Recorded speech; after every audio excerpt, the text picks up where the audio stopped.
Students, myself Payal Mandal and welcome to our channel Eklavya classes. आज इस video में हम लोग डिस्कस करने वाले हैं heterotrophic nutrition which is a part of life process. इससे पहला जो वीडियो आ चुका है उसमें हमने डिस्कस किया था autotrophic nutrition as well as उसमें फोटोसिंथेसिस का प्रोसेस हमने डिस्कस किया था। So today we will start with the heterotrophic nutrition. So let's start with the definition of heterotrophic nutrition. So students, let's see the definition of heterotrophic nutrition. In this mode of nutrition, organisms cannot synthesize their own food.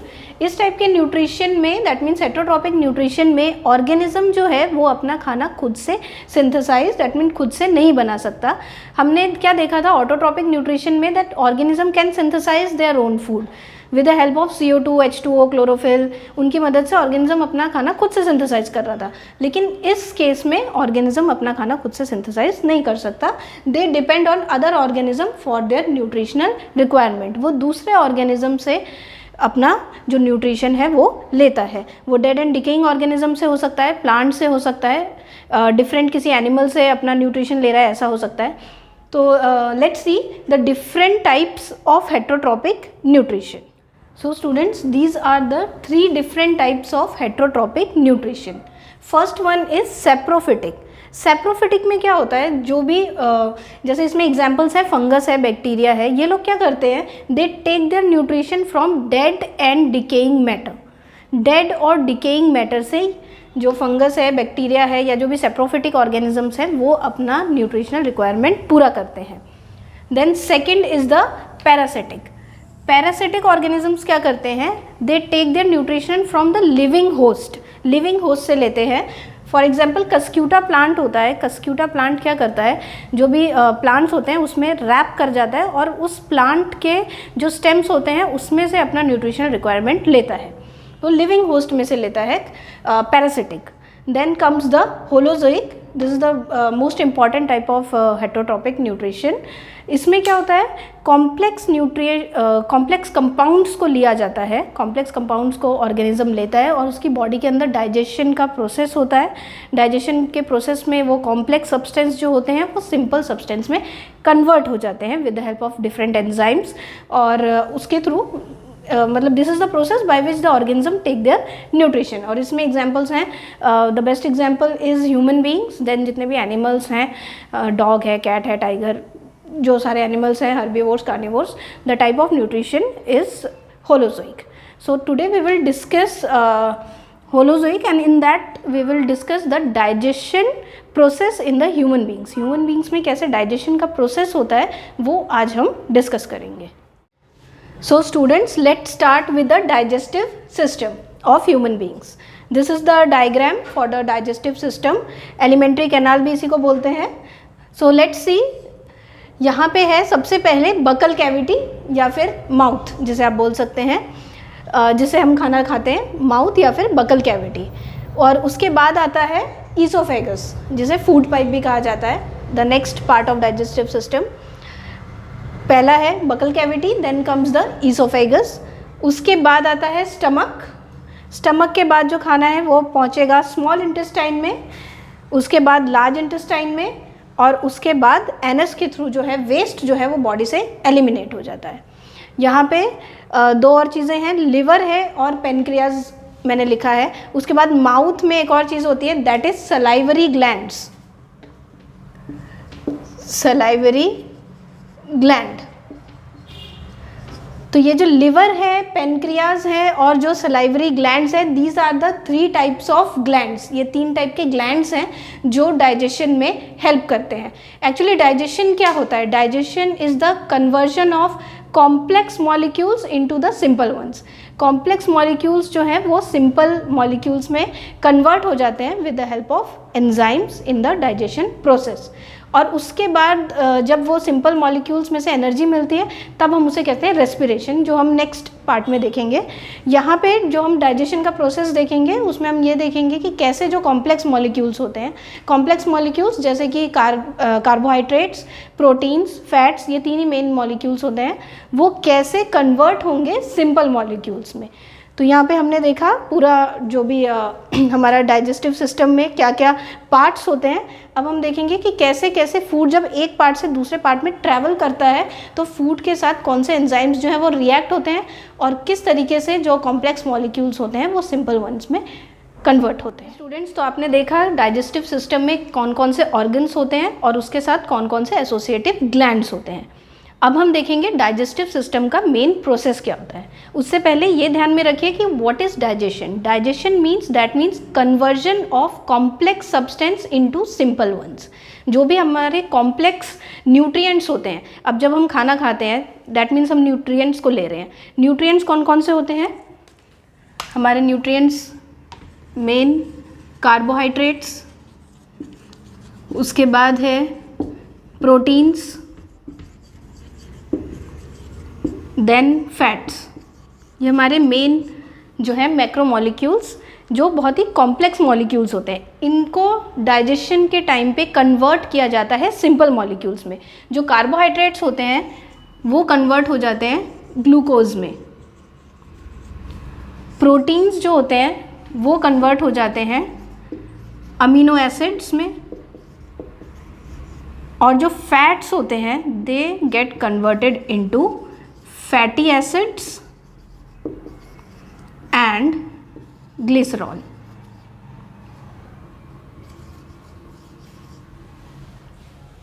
तो ये जो है complex molecules वो simple once में convert हो जाते हैं। उसके बाद ये जो सिंपल मॉलिक्यूल्स होते हैं वो सेल में जाके हमको एनर्जी प्रोवाइड करते हैं। That process is respiration. तो अभी हम फिलहाल देखेंगे डाइजेशन का प्रोसेस। अभी डाइजेशन के प्रोसेस में सबसे फर्स्ट होता है ingestion. Ingestion means simple intake of food. हमने खाना खाया, दैट मीन्स इंजेशन। इंजेशन के बाद जो भी अंदर प्रोसेस हुआ, ये जो भी कन्वर्जन हुआ, दैट इज़ डाइजेशन। और उसके बाद जो वेस्ट हमारी बॉडी से एलिमिनेट हो जाता है that is egestion. So ingestion, then digestion, then egestion. So now we will start with what happens in the mouth. जो हमारा एलिमेंट्री कैनाल है या फिर जो हमारा डाइजेस्टिव सिस्टम है उसमें जो फर्स्ट हमारा ऑर्गन आता है दैट इज़ माउथ और we can say buccal cavity. Let's see what happens in the buccal cavity और mouth. So students, let's see what happens in the mouth. अब माउथ में क्या क्या होता है हमको पता है। माउथ में टंग है, देन टीथ है। ये क्या करते हैं? ये हेल्प करते हैं फॉर च्यूइंग ऑफ फूड। जो भी हम खाना खाते हैं उसको अच्छे से च्यू करने में। टीथ आपको पता होंगे 4 टाइप्स के होते हैं हमारे, that is incisors, then canines, then premolars, then molars.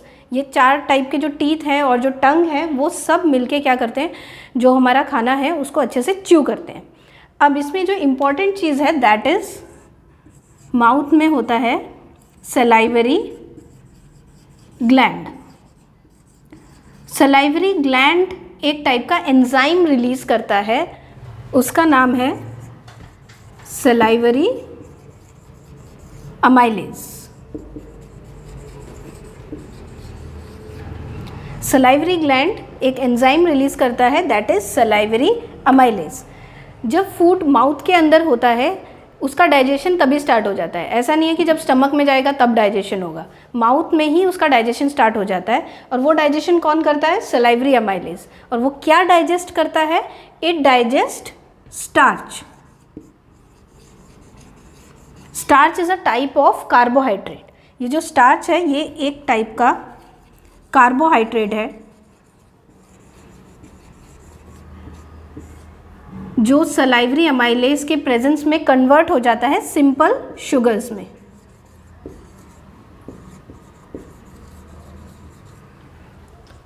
तो यहाँ पे ध्यान दीजिए, सलाइवरी अमाइलेज जो एंजाइम है वो कन्वर्ट करता है स्टार्च को शुगर में। Starch is a type of carbohydrate. अब माउथ में जो खाना है वो काफ़ी कम टाइम के लिए रहता है, उसके बाद जो फूड है वो ईसोफेगस के थ्रू पहुंचता है स्टमक में। अब ईसोफेगस से जब फूड पास हो रहा होता है तब वहाँ पे पेरिस्टाल्टिक मूवमेंट होता है। ध्यान दीजिएगा, पेरिस्टाल्टिक मूवमेंट के थ्रू जो फूड है वो ईसोफेगस में ट्रैवल करता है और माउथ से पहुंचता है स्टमक पर। अब हम देखेंगे स्टमक में क्या होता है। स्टूडेंट्स, अब फूड आता है स्टमक में। आपने देखा फूड पहले हम माउथ में लेते हैं, माउथ से फिर ईसोफेगस में जाता है, ईसोफेगस से फूड पहुंचता है स्टमक में। ईसोफेगस में कोई डाइजेशन का प्रोसेस नहीं होता है। अब स्टमक में फूड जो है वो 3 to 4 आवर्स तक रहता है। अब जब फूड वहाँ पे रहता है तो क्या होता है, स्टमक में इनर लाइनिंग होती है जहाँ पे गैस्ट्रिक ग्लैंड्स प्रेजेंट होते हैं, और ये गैस्ट्रिक ग्लैंड्स प्रोड्यूस करते हैं 3 बहुत ही इंपॉर्टेंट चीज़ें, that is HCl, then pepsin, this is an enzyme. ये पेप्सिन जो है एंजाइम है, जैसे हमने माउथ में देखा था सलाइवरी अमाइलेज, ये दूसरा एंजाइम पेप्सिन, और म्यूकस प्रोड्यूस करता है। इन तीनों के अलग अलग डिफरेंट बहुत ही इंपॉर्टेंट फंक्शंस हैं। HCl क्या करता है, एसिडिक एनवायरनमेंट क्रिएट करता है। HCl जब एसिडिक एनवायरनमेंट क्रिएट करता है तब जाके ये जो पेप्सिन है ये एक्टिव हो जाएगा और अपना काम करेगा। पेप्सिन का काम क्या है, इट डाइजेस्ट प्रोटीन्स, प्रोटीन का डाइजेशन करता है। Protein will be converted into amino acid in the presence of pepsin. Pepsin की प्रेजेंस में जो प्रोटीन है वो अमीनो एसिड में कन्वर्ट हो जाता है। और लास्ट में देखिए म्यूकस, म्यूकस का भी बहुत ही इंपॉर्टेंट फंक्शन है, वो ये कि म्यूकस जो है वो स्टमक को बचाता है एसिड से। उसका जो ये जो एसिड HCl जो प्रोड्यूस कर रहा है इसका pH 3 to 4 रहता है, जो कि नॉर्मल कंडीशंस में नहीं हो सकता। तो स्टमक की इनर लाइनिंग को एसिड से बचाने के लिए म्यूकस प्रेजेंट है, जो स्टमक को उसके ही प्रोड्यूस किए हुए HCl से प्रोटेक्ट करता है। अब नेक्स्ट देखेंगे हम कि स्मॉल इंटेस्टाइन में, स्टमक के बाद स्मॉल इंटेस्टाइन में फूड जाएगा। जब स्मॉल इंटेस्टाइन में फूड जाता है तो क्या होता है, so now from stomach food comes to small intestine. Stomach में 3-4 घंटे फूड रहा, वहाँ पे पेप्सिन ने अपना काम किया, प्रोटीन का डाइजेशन किया। उसके बाद फूड जो है वो आएगा स्मॉल इंटेस्टाइन में, और स्मॉल इंटेस्टाइन को कहा जाता है साइट ऑफ कंप्लीट डाइजेशन। यहाँ पे सारा का सारा डाइजेशन जो है वो कंप्लीट हो जाएगा। अब क्या होता है, इस तरीके से यहाँ पे स्टमक है, स्टमक में से फूड जो है इधर स्मॉल इंटेस्टाइन में आ रहा है। अब इस साइड में होता है लिवर, और यहाँ पे होता है पेनक्रियाज। लिवर और pancreas 2 most important glands. Liver में से कुछ सिक्रीशंस आएंगे स्मॉल इंटेस्टाइन में, और पेनक्रियाज में से भी कुछ सिक्रीशंस आएंगे स्मॉल इंटेस्टाइन में। स्टमक से खाना तो आ ही रहा है। अब ये सिक्रीशंस क्या करते हैं, लिवर में से सिक्रीट होता है, यहाँ पे ध्यान दीजिएगा, लिवर में सिक्रीट होता है bile juice and bile salt, और पेनक्रियाज में होते हैं पेनक्रियाटिक जूस, जिसमें होता है 2 बहुत ही important enzyme, that is trypsin and lipase. तो लिवर में से बाइल जूस और बाइल सॉल्ट जो है वो स्मॉल इंटेस्टाइन में आएगा यहाँ से, और पेनक्रियाज में से ट्रिप्सिन एंड लाइपेज वो भी स्मॉल इंटेस्टाइन में आएगा। अब ये लोग क्या करेंगे, बाइल जूस जो होता है वो मीडियम को एल्कलाइन करता है। खाना जो था वो स्टमक में था तो एसिडिक मीडियम में था। अब जब ये स्मॉल इंटेस्टाइन में आया फूड तो यहाँ पे वो एल्कलाइन मीडियम में आ जाता है। एल्कलाइन मीडियम होगा तभी ये ट्रिप्सिन और लाइपेज जो है अपना एक्टिविटी करेंगे। बाइल सॉल्ट क्या करते हैं, बाइल सॉल्ट का काम है एमल्सिफिकेशन ऑफ फैट। रोक दे, इधर ही रोक दे, जब मैं emulsification of fats. Bile salts क्या करते हैं, emulsification of fats, that means जो बड़े बड़े फैट के मॉलिक्यूल्स होते हैं उनको तोड़ते हैं। तो उसको जो तोड़ना होता है that is called as emulsification of fats. अब यहाँ पे बाइल जूस ने क्या किया, जो मीडियम था उसको एल्कलाइन कर दिया। दैट मीन्स पहले स्टमक में खाना एसिडिक था, अब एल्कलाइन हो गया है स्मॉल इंटेस्टाइन में। अब जब एल्कलाइन हो चुका है तो पेनक्रियाज में से पेनक्रियाटिक जूस जो आ रहा है स्मॉल इंटेस्टाइन में, उसमें है ट्रिप्सिन। ट्रिप्सिन क्या करेगा, डाइजेस्ट करेगा प्रोटीन को। स्टमक में हमने एक एंजाइम पढ़ा था, दैट इज पेप्सिन। दोनों का नाम सेम है, पेप्सिन, ट्रिप्सिन। सो ट्रिप्सिन क्या करता है, इट डाइजेस्ट प्रोटीन्स, प्रोटीन्स को कन्वर्ट करता है अमीनो एसिड में। वही सेम काम स्टमक में पेप्सिन कर रहा था, दैट मीन्स वो वहाँ पर पेप्सिन जो है वो प्रोटीन्स को कन्वर्ट कर रहा था अमीनो एसिड्स में। अब यहाँ पे है एक और enzyme that is lipase. Lipase क्या करेगा, लिपिड्स, लिपिड्स यानी फैट्स, फैट्स को कन्वर्ट करेगा फैटी एसिड्स में। लाइपेज ने कन्वर्ट किया फैट्स को फैटी एसिड्स में। एक बार और देख लेते हैं। लिवर में से बाइल जूस जो मीडियम को एल्कलाइन कर देगा, उसके बाद बाइल सॉल्ट्स जो फैट के बड़े मॉलिक्यूल्स को तोड़ेगा, that is called as emulsification of fats. उसके बाद पेनक्रियाज है जिसमें ट्रिप्सिन नाम का जो एंजाइम है वो कन्वर्ट करेगा प्रोटीन्स को अमीनो एसिड्स में, और लाइपेज नाम का जो एंजाइम है वो कन्वर्ट करेगा फैट्स को फैटी एसिड। अब स्मॉल इंटेस्टाइन हमने देखा वहाँ पे कैसे डाइजेशन होता है, that it means it is a site for complete digestion. अब डाइजेशन के साथ साथ स्मॉल इंटेस्टाइन में एब्जॉर्प्शन का प्रोसेस भी रहता है। एब्जॉर्प्शन मीन्स क्या होता है कि अभी डाइजेस्ट तो हो गया, कॉम्प्लेक्स मॉलिक्यूल्स जो थे वो सिंपल मॉलिक्यूल्स में कन्वर्ट हो गए। अब सिंपल मॉलिक्यूल्स जो हैं वो ट्रांसफ़र होंगे सेल्स में, सेल तक पहुँचेंगे। और कैसे पहुँचेंगे, स्मॉल इंटेस्टाइन की लाइनिंग में प्रेजेंट होते हैं विली। फॉर एग्जाम्पल ये स्मॉल इंटेस्टाइन का अंदर का लाइनिंग है, ये आउटर सरफेस मान लीजिए, वो इनर सरफेस। तो इनर सरफेस ऐसा स्ट्रेट नहीं रहता है, वो कैसा रहता है, इस तरीके से फिंगर लाइक प्रोजेक्शंस रहते हैं, और इन्हीं फिंगर लाइक प्रोजेक्शंस को कहा जाता है विली। पूरा जो स्मॉल इंटेस्टाइन है, पूरे स्मॉल इंटेस्टाइन का जो इनर लाइनिंग है उसमें ऐसे फिंगर लाइक प्रोजेक्शंस होते हैं जिन्हें विली कहा जाता है।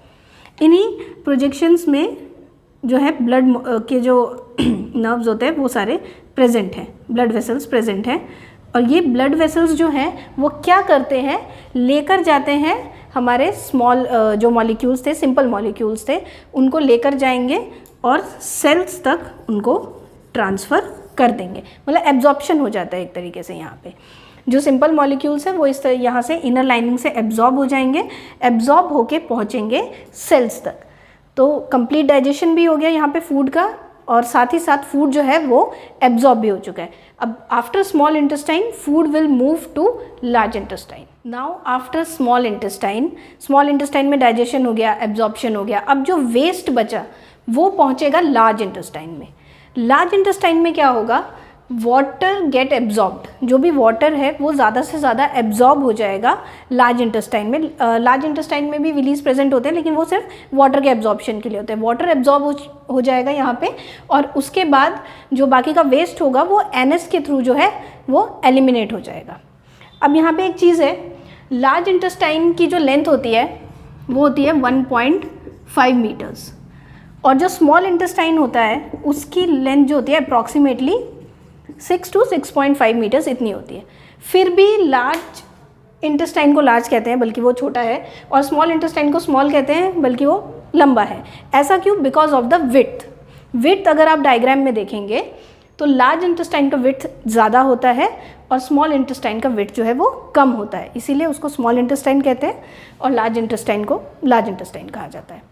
इसके अलावा एक और चीज़ है, स्मॉल इंटेस्टाइन का जो लेंथ है वो वेरी करता है।